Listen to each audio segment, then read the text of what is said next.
Tani është seanca e 7 në vitet parlamenti dhe ju mohohet deputetëve e drejta e fjalës. Ndodhi përsëri dhe sot gjetën një pretekst për të mbyllur seancën edhe për të mohuar drejtën e fjalës për deputetë të zgjedhur nga qytetarët shqiptar. Ajo që ndodhi vrasja e djeshme e qytetarit në sallën e gjyqit është një akt i tmerrshëm që godet themelet e shtetit shqiptar. Por ne nuk mund të harrojmë që ka një problem të madh që shqetëson pothuajse çdo qytetar shqiptar, që është prona. Problemi i pronës. Dhe ndërkohë që flitet vetëm për një aspekt, nuk flitet për problemin kryesor. Është normale, sepse problemet e pronës, mojimi të drejtës së pronës 35 vjeçare, buron pikërisht nga ky parlament.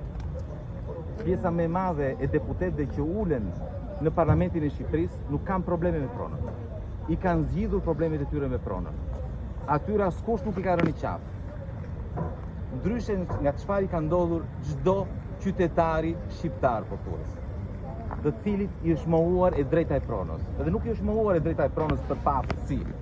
Është mohuar qëllimisht, duke filluar nga ligji famkeq i 7501-shit dhe deri tek ligjet që aktualisht po bëhen si ligjet e fundit, ligji për investime strategjike, ligji për i famshëm gjoja për paketa e maleve, që nuk është gjë tjetër veç se një mënyrë për të rrëmbyer pronat nga qytetarët, nga pronarët legjitim.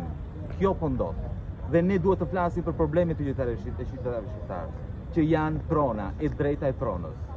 Pavarësisht kësaj padrejtësie, unë i ftoj të gjithë mos të dorëzohen. E drejta e pronës është një drejtë që nuk mund të mohet. Të vazhdojnë të ngulin këmbë pavarësisht vështirësive, pavarësisht padrejtësive. Dhe ne për këtë do punojmë edhe në parlament. Edhe këtë duhet të bëj parlamenti. Të japi zgjidhje, nuk është kur vonë për të dhënë zgjidhje. Mjaft me gënjeshtrin që nuk zgjidhet.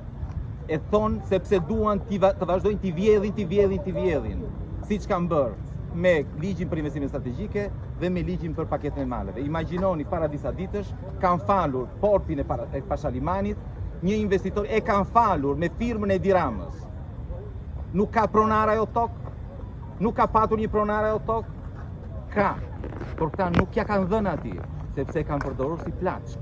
Të njëjtin gjë kanë bërë në gjithë bregdetin e Shqipërisë, të njëjtin gjë po bëjnë dhe duan të bëjnë edhe në zonat malore. Faleminderit.